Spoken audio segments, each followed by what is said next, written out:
feel a lot more comfortable expressing yourself and being who you are. Right?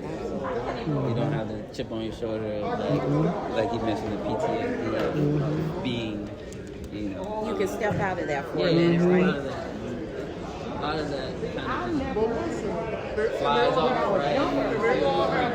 It's healing to be around. Yeah. Well, that's because Point to yourself. Point to yourself. Because you created this space, right? And you made it. You made us, you know. Like Man, said, I can't even talk anymore. created it out of pain and pain. Yeah. You know what I mean? Yeah. So thank you guys. And everybody speaks so highly of you. They don't know me. Detroit has is unmatched. You guys are unmatched in everything, honestly. I love Detroit. What's really sticking out too is I'll be real too. Like being here, it's a different level to be uncomfortable with. Where you from? Miami, Oh, okay. right? Yeah, and I sold out there because I'm curious if you might feel this, if you resonate with it. Where understanding some of the things you might be experiencing could be like PTSD, where you always ready for. you always ready for the next foot to drop. Yeah. Ready. So I'm like, I'm gonna be ready. Correct. And it's like when you get around people who like you, accept you, You can Just see yeah. you for who you are. Yeah. Relax. I ain't gotta be. I ain't gotta go. On It's, guard. and it's not even just ready for. It's just to explore how like your genius. You know, showcase your genius and be like, no, I could take up space and articulate. And it's like, all right, I got it. Maybe that's my trigger being a public school teacher as well. Where it's just like, oh my God, you know? So I think that's what's really coming to me. But I'm curious about for you, is that what you're talking about? Yeah. Like, do you feel how that's off of you? That's because I was like, I'm like, that's what you're talking That's about? how I felt at Black Tech Saturdays, actually. Ooh. Yeah, Black Tech Saturdays kind of set that up. Cause people, how does that work with Black Tech Saturday? So this like already sponsored with somebody coming through, and y'all just explore what it is. It's like a community engagement where they have like they showcase, highlight people that are doing amazing things, right? So it just it's different because when you get there, it's like embrace it. Like it's not anybody like not one person in the room is like that's not all that. You know what I'm saying? It's not. I feel you. Nobody like I feel you. Everybody's like, this, you know. It's a nurturing thing. Yeah, that's a good thing. That's a good way. I love that. It's really wonderful to just look around this room. I am so happy to be in Michigan. I've been here 2 weeks, right? And I can really just feel the energy in the room. Before I get started, I also want to thank all the people who are sometimes not seen. The people who worked throughout the night to put the tables in the room, the people who set up your breakfast this morning, who are working to set up our lunch. Thank you for your work as well to make sure we were comfortable and we're safe.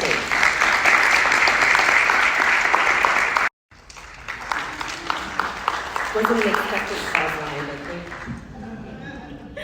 And then third, I want to talk about this once-in-a-generation opportunity as something we all, each of us in this room, should be working to maximize, and how we have to keep fighting for more. So let me start with Justice 40. What is it? You've now heard it about half a dozen times. So on day one of the Biden-Harris administration, the president issued an order, Executive Order 13985, which was called Advancing Racial Equity and Support for Underserved Communities through the Federal Government. So that executive order, that day one executive order, which was focused on racial equity, required every single federal agency to examine barriers that underrepresented and underserved populations faced when accessing agency resources. So that was on day one.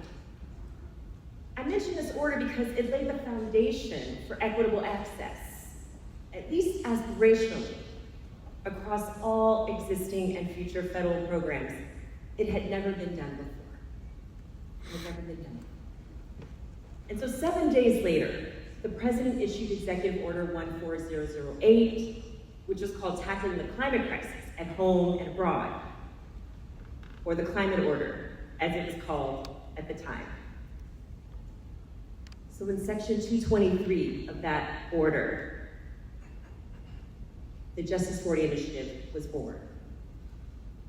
And so in Section 223, the president said, we are going to make the commitment as a federal family that 40% of the benefits, 40% of the benefits of our spending on climate and clean energy is going to go to disadvantaged communities.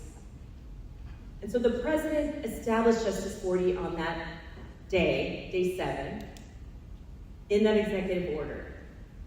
So that was day 7. On day 8, we were all looking at each other like, okay, well, what are we going to do? What is justice? How do we animate the language of this executive order? We knew we had to move quickly. We did not have a lot of time. So at the Department of Energy, I always like to say, I went to the Department of Energy with the clothes on my back because literally I had no team. There was no infrastructure to actually implement this ambitious framework. So on day 8 days in the role, I began to pull together a small team. And within a couple months, I had a team of 8 people to start breaking up and working on the Justice 40 Initiative. The first thing was the workers, disproportionately filled with grandmothers, uncles, aunties, sisters, and brothers who had the comorbidities that made them more susceptible to getting sicker and dying from COVID. All of that, which was a legacy of structural racism in housing, in the energy system, and the healthcare system. We were experiencing that, all of that, in that summer, 2020. So we knew that those communities were also more likely to have experienced the long-term exposure to pollution, which was just discussed by the prior speaker. And a group of researchers at the Harvard Chan School of Public Health said, yes, those communities also are more likely to suffer and die from COVID because of those pollution exposures.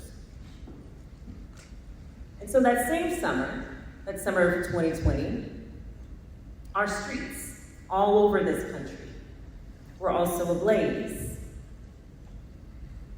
So maybe your neighbors, your friends, members of your community were protesting the murders of so many Black and brown people at the hands of the state. So the murders of George Floyd and Breonna Taylor galvanized us, all of us. They taught us about structural racism. They taught folks new words like anti-Black racism. They became a part of the national lexicon. So we were on fire in that summer of 2020. Our country was on fire.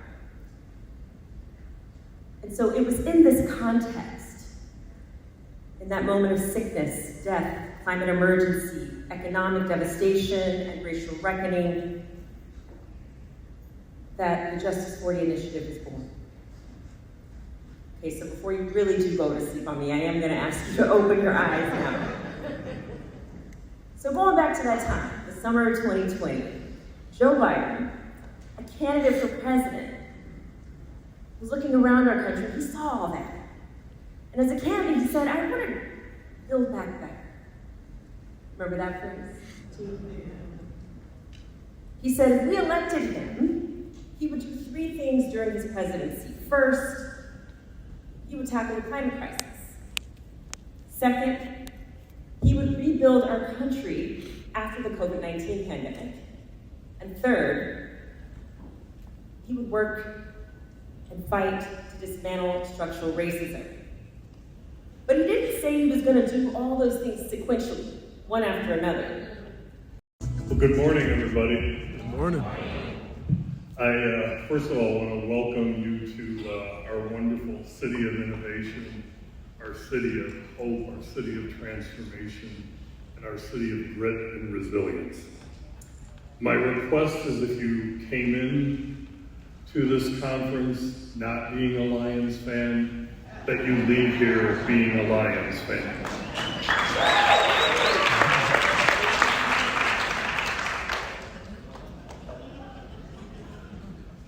You can argue with that, but come on. We've only waited like 800 years. Our time. My is more than $200 million a year alone. A 2020 study from RAND found that the true costs of air pollution are grossly underestimated, and that a more complete accounting would increase healthcare costs by 40% for respiratory and cardiovascular patients. So if we want to compete in the world, if we want to create a generation that's going to be well positioned for good health and for long-term prosperity, we've got to start with the basics of getting easy, healthy, and reliable access for all. Very easy to say, very hard to do. I could clap for that. Now, we get creative. We utilize mobile health units, and we have school-based clinics that we put in. These are generally unfunded activities, but we do everything we can to keep the students healthy through these roving mobile clinics and through in-school. But we've got to actually move it further upstream and get children more healthy to begin with. And according to the Michigan Economic Development Corporation, Climate Power named Michigan #1 for clean. We've also seen some of the unfortunate byproducts that come from that, from pollution and things, certainly back in a time when the regulations were not as profound as they are now. So we see that clean energy investments are a strong bet for our state, but it's a long-term game to really change the health and well-being of our communities. And our youth aren't the only ones who suffer from environmental challenges. It greatly impacts our elderly population. How many of you are familiar with a healthcare program called PACE? Okay, maybe 3 hands. Not surprising.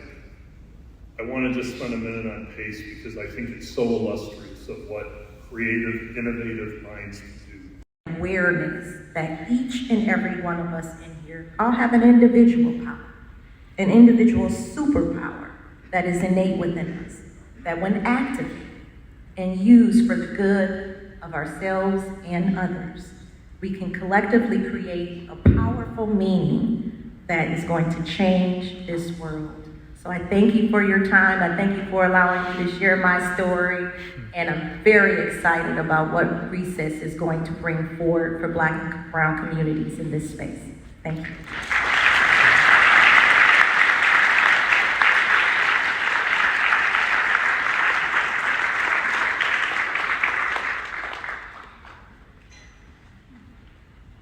Thank you, Natalie, for that, for always making yourself available to encourage others. So we are saving, I can't say saving the best for last, but I know it's getting late, but you all, this panel is going to be so exciting. I can't wait to bring them up. Everybody, when we talk about decarbonization, we're talking mobility, but we're also talking about innovation. So as our last panel heads up here, one of the things that strikes me about the clean energy transition as our last panel heads to the stage is that since the 1908 that Natalie talked about, there have been so many mobility millionaires, so much generational wealth created since Henry Ford and his Model T. And even though Black people have eventually got jobs, we really have not been able to participate in the wealth-generating opportunities of innovation. So many things have to be innovated, so many things have to be figured out, so many things have to be done to make this clean energy transition work. And why not by us? Why not by us? Is Como here? Is Como Dosha here? Okay, so one, I'll keep talking until we